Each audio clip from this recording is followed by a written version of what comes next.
cumprimentar a todos os dirigentes, enfim, a pessoa do Carlos. Dizer que estou feliz que você está aqui também, Antônio, porque me parece que você estava viajando. Estava na praia. Estava na praia, poxa, obrigada. Estava chovendo, tudo por bem, estar né? aqui. Todos que estão aqui nesse feriado, viu, é uma demonstração de que essa celebração do Dia do Meio Ambiente, ela adquire um lugar, uma mensagem de compromisso, né? De compromisso de todos nós com essa agenda. Eu pedi para o Capô dar umas palavras antes, porque ele foi secretário de Biodiversidade, coordenou o plano de combate ao desmatamento, depois secretário executivo, e uma das primeiras coisas que a gente fez foi procurar fazer, não é, na prática aquilo que nós colocamos como uma das nossas diretrizes, que era a transversalidade. Eu acho que no Ministério de Ciência e Tecnologia vocês foram os que mais responderam a esse conceito da transversalidade. E hoje, quando eu vejo todas essas ferramentas que foram colocadas aqui, eu vejo esse conceito sendo implementado do ponto de vista da prática. A Rede Clima é isso e todos os demais que aqui foram mencionados. Então, eu fico muito feliz. Eu estou chamando, né, não sei se tem alguém da imprensa aqui, estou chamando esse momento aqui de uma espécie de visita técnica aqui dentro dessa instituição, não é? Eu, o Capobianco, a minha equipe, estamos aqui porque é fundamental conhecer, não é, o que está sendo feito aqui como passos para a tomada de decisão que são importantes para o país. E eu fiquei pensando, né, por que a gente resolveu fazer aqui, um pouquinho distante, né? Geralmente as pessoas no Dia do Meio Ambiente procuram plantar uma bananeira, botar uma melancia na cabeça, botar uma borra verde no bigode, qualquer coisa. Vai dizer que é ambientalista, um colete novo, qualquer coisa, não é? Mas a gente tem que tratar essa questão com a magnitude e a importância e a seriedade que deve ter essa questão.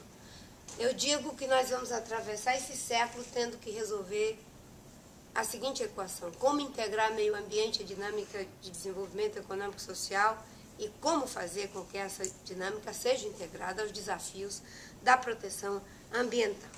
Geralmente as pessoas acham que nós estamos discutindo, né, o verde pelo verde, um certo desconhecimento até compreensível dessa agenda.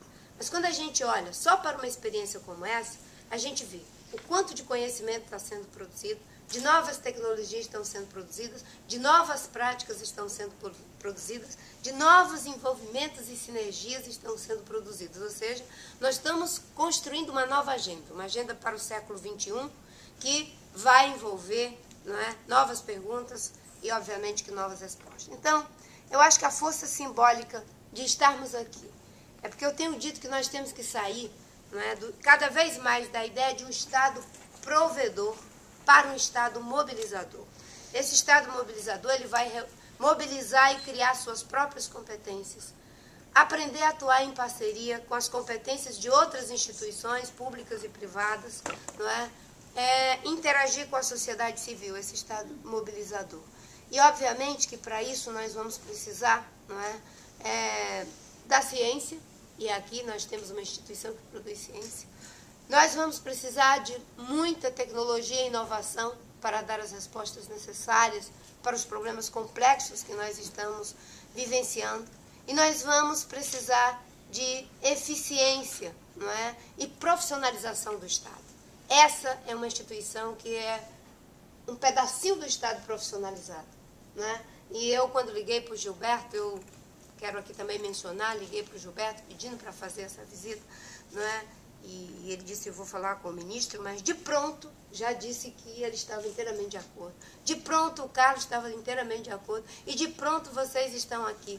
E eu tenho certeza que se a ministra Dilma viesse aqui, vocês estariam aqui. Se o governador Serra viesse aqui, vocês estariam aqui. Se o Plínio de Arruda Sampaio pedisse uma visita técnica, vocês estariam aqui. Esse é um Estado profissionalizado, não é um Estado aparelhado. Produz conhecimento, mas diz isso aqui, está à disposição para produzir, não é, as tomadas de decisão correta, está à disposição para que a gente possa fazer as alavancagens corretas. Esse é o Estado que eu sonho, não é? Por isso essa visita técnica adquire essa força simbólica e ao mesmo tempo real.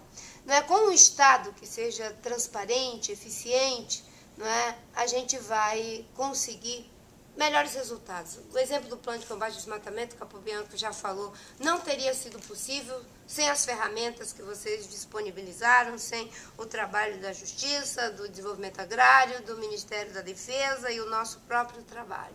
Né? Mas estabelecendo isso, sinergias. Né? Então, quando eu ouvi aqui de que a gente, né, nos próximos 5 anos pode contar com esse serviço, eu pergunto, a pergunta que eu faço, esse resultado, não é, de 5 anos, é o que nós já temos como sendo a nossa meta, digamos, factível para a nossa realidade, mas a nossa meta ótima para a nossa realidade? Ou é o que nós podemos fazer com todos os esforços endógenos da própria instituição, considerando a dinâmica de aporte de recursos que nós temos no diapasão de que a gente faz o pires na mão?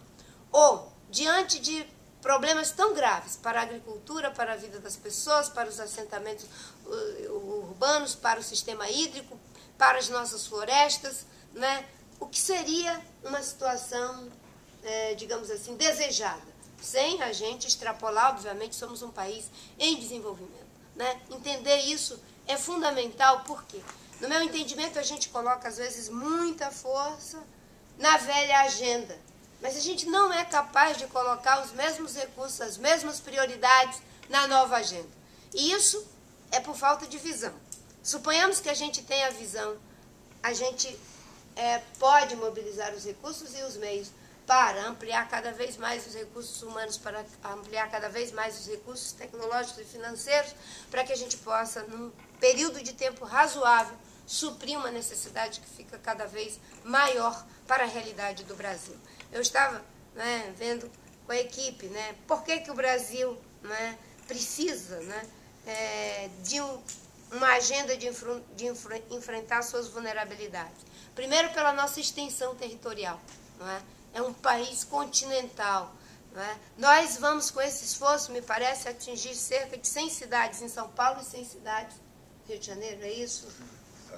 As grandes cidades vulneráveis brasileiras e uns 500 pontos, encostas e áreas de inundação de risco.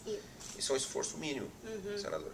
Isso é um esforço mínimo. Isso é uma nova agenda de pensamento com a velha agenda de financiamento. Isso, então tá, era isso que eu queria. Esse novo pensamento que está fazendo um esforço mínimo para nos constranger, eticamente dizendo, se tiver os recursos, é possível fazer isso, não sei se para o Brasil inteiro, mas para, digamos, responder à necessidade mais estratégica, e com certeza não é apenas isso. O esforço mínimo, eu adorei essa síntese, o esforço mínimo de uma nova agenda com a velha visão dos investimentos.